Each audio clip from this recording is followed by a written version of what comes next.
My mother-in-law said she wants my son to marry someone else. She thinks you're too old for him because you can't have kids, my mother-in-law said, smiling at a younger woman next to her. My husband, sitting silently beside her, didn't say anything. Feeling upset, I stormed out of the room. But soon after, I regretted it and wanted to make things right. I feel really bad about marrying into this family. My name's Olivia, and I'm 38 years old. I met my husband, Sam, who's 8 years younger, through a friend. I was unsure about dating him because of our age gap, but he insisted that age doesn't matter. I love you, Olivia, he said, and we started dating. Eventually, we got married after 6 months. When Sam introduced me to his parents, his mother didn't like me because of our age difference.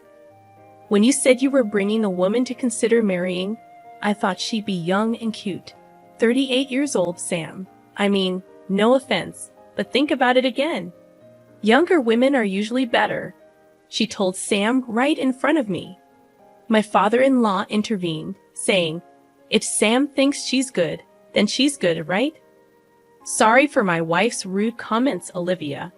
Eventually, we got their approval for our marriage.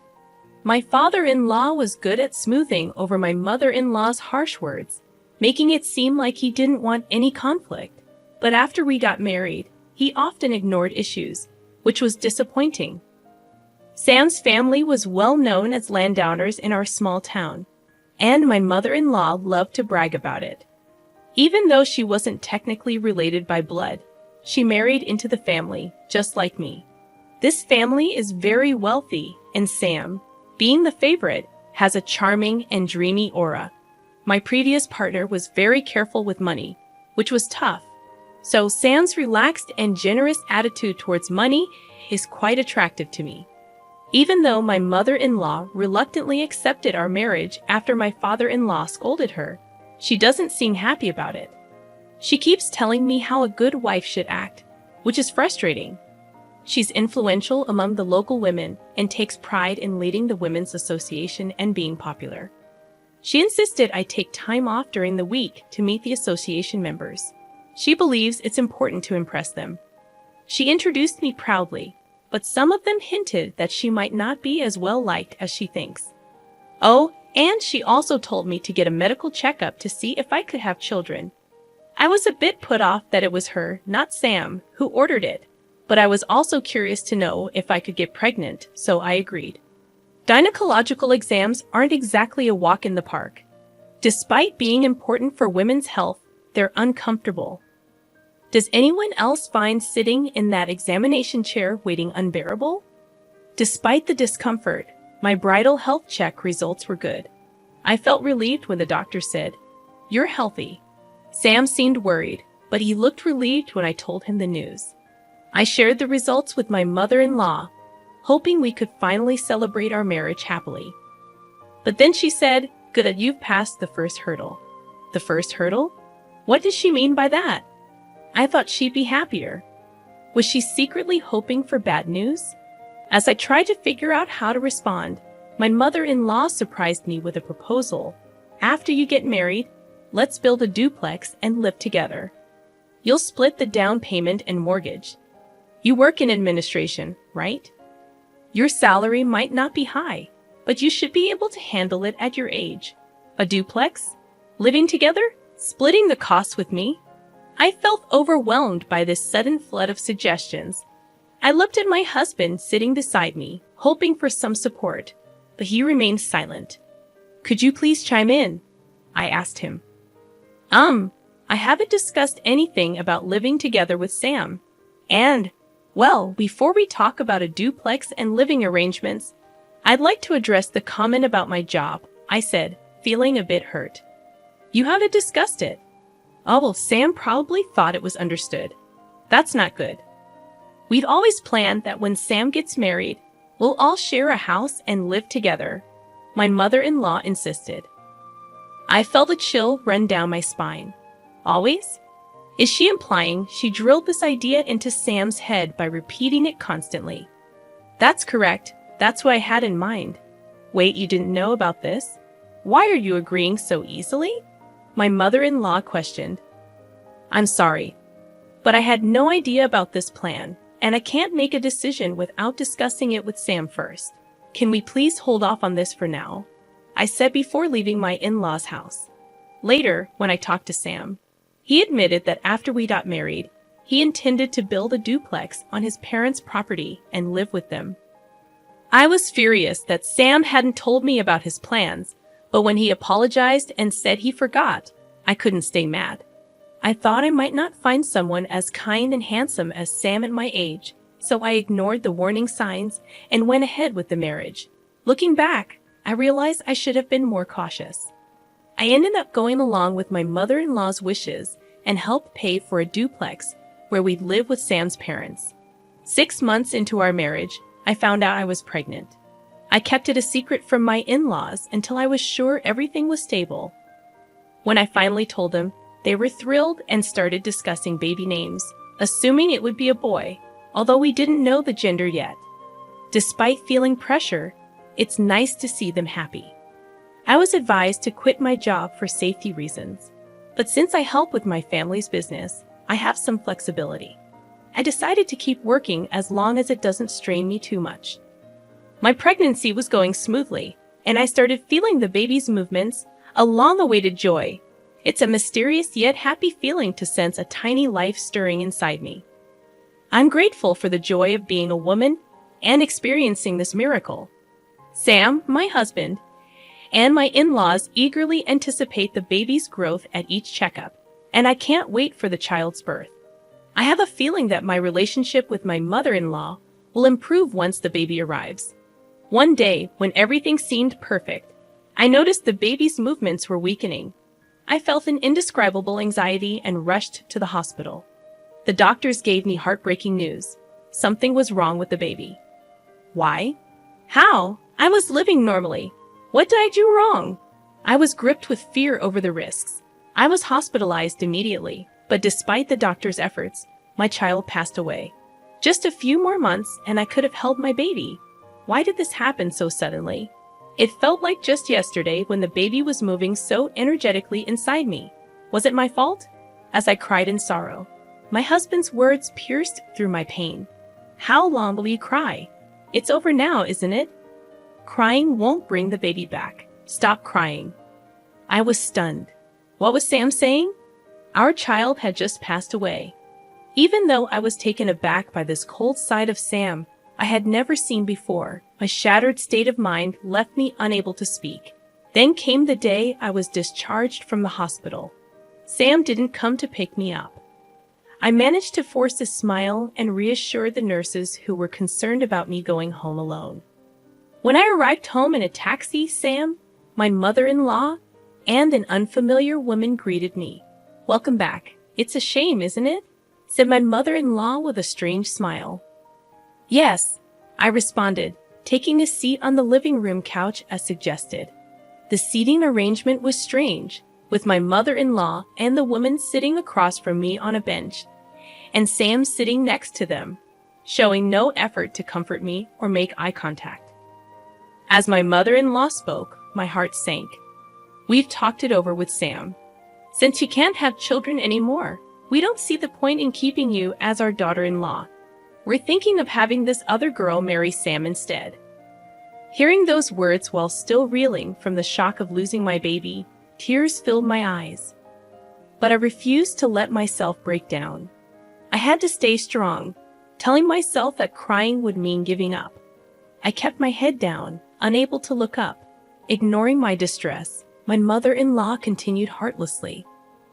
If you're willing to work and support our family instead of having children, we might consider letting you stay. What do you think? Can I count on you to take care of us if they leave me behind? Confusion and disbelief washed over me.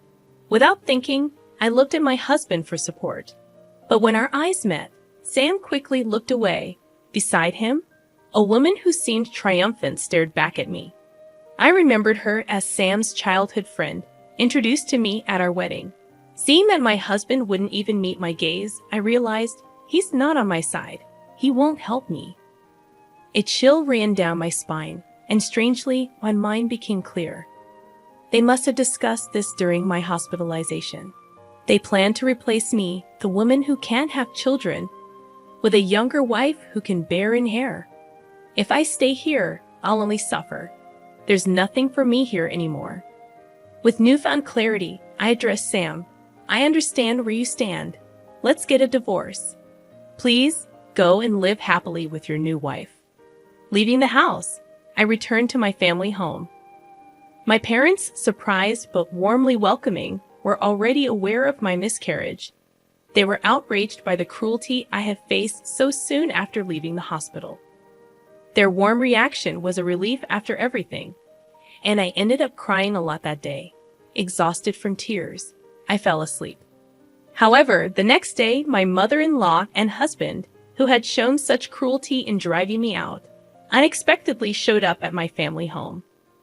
At first, my mother dealt with them normally, but once she realized who they were, she refused to engage with them. Then, they started incessantly ringing the doorbell, shouting, "We've canceled the divorce. Come back now." You see, my family runs a barbecue restaurant, a well-known spot that serves a globally famous brand of beer. It's frequented by many celebrities and athletes who enjoy our delicious food. However, my husband's family comes from an old, respected background, and they looked down on our family, thinking that running a restaurant was somehow shady. They had this outdated belief that restaurant businesses were inferior, and they saw our family as less well-off. We even invited them to dine with us once before the marriage, but they declined, saying beef. We always eat at certain places. Eating meat from other restaurants gives me heartburn. Sorry. During the pre-wedding meetings, they indirectly belittled my family with remarks like, "Oh, you run a restaurant, right? That's so old-fashioned. Oh, I see, from your parents' generation. Dealing with beef, huh?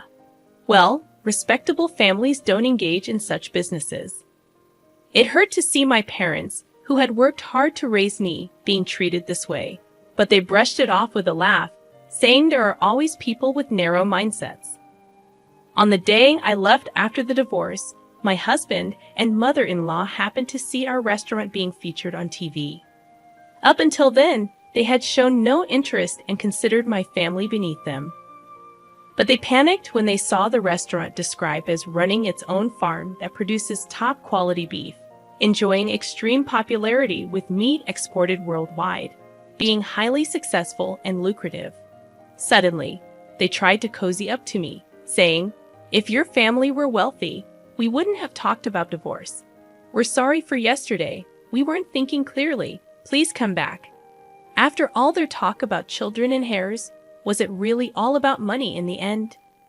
My husband Sam and his family never asked much about my job, so I had simply told them I worked in office administration for my family's company, leading them to believe I was a low-paid and incompetent employee. Consequently, they probably assumed that asking me to pay for the house would make me give up on the marriage. In reality, I managed the meat export division of my parents' company, earning a substantial income for an office worker. Fortunately, I had saved up a good amount due to getting married later in life, allowing me to provide the money they demanded. I am also a major shareholder in the company and aspire to eventually take over my father's position to further expand the business. Despite this, they had never shown any interest or asked me about my role until it was highlighted on TV, leading to an overnight change in their treatment of me. Despite incessantly talking about wanting children, it became apparent that money was their primary concern. Their shallowness appalled me. Finally, my father, who had been silently observing the situation, lost his temper and kicked Sam and his parents out. "Thank you, Dad. You saved me," I said. My father, still seething with anger, began drinking and cursing at them. He had me explain everything from before the marriage without holding back any details, believing I couldn't handle this alone. My father promptly contacted a lawyer he knew, leading to a demand for damages since I was unjustly evicted. We also asked for reimbursement for the housing funds I had provided during our cohabitation. The claim was acknowledged, and it was decided that I would receive a refund for the expenses I covered. However, Sam alone couldn't repay the loan I had taken out, so his family home had to be sold. They had built a lavish house on rural property just for show, leaving a considerable mortgage remaining even after the sale. Moreover, the house was filled with the eccentricities of Sam's mother, making finding a buyer willing to accept it as is doubtful, suggesting that disposal could take time. Fortunately, they managed to sell some land they owned separately, allowing me to recoup my money first, which was a relief. At this point, I was grateful for marrying into a landlord's family. Sam and his parents were forced to leave their beloved two-family home and now seemed to be struggling in a rented apartment, facing difficulty repaying their loan. As for the woman who was planning to marry Sam, she was only interested because she thought she'd live in a big house and that his family was wealthy. But as soon as she found out they were going to lose the house and still be in debt, she disappeared. It was probably the best decision for her because if she had married him, she might have been pressured to have a child and forced to work due to her young age. News travels fast in this rural area. Gossip spreads like wildfire, especially when it involves a well-known family like Sam's. People are buzzing with interest, commenting on how poorly they treated me and how they used to flaunt their big house, but are now in debt and living in an apartment. With both the wife and potential new wife gone, their family line might end with this generation. It's incredible how accurate the rumors are and makes you wonder who's been watching all this. The power of a rural network is quite something.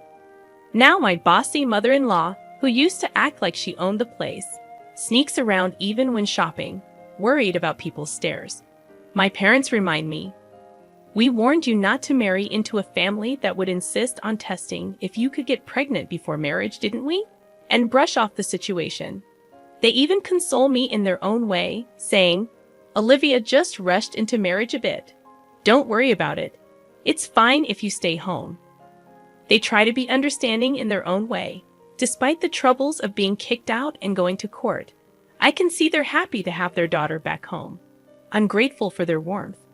It feels like I was just dreaming or living a nightmare during my married life. But now I'm free. I may have a divorce behind me, but I'm still in my 30s. I haven't given up on marriage. Once things settle down, I plan to work hard to find a new partner. But for now, maybe I'll focus on doing good things for my parents.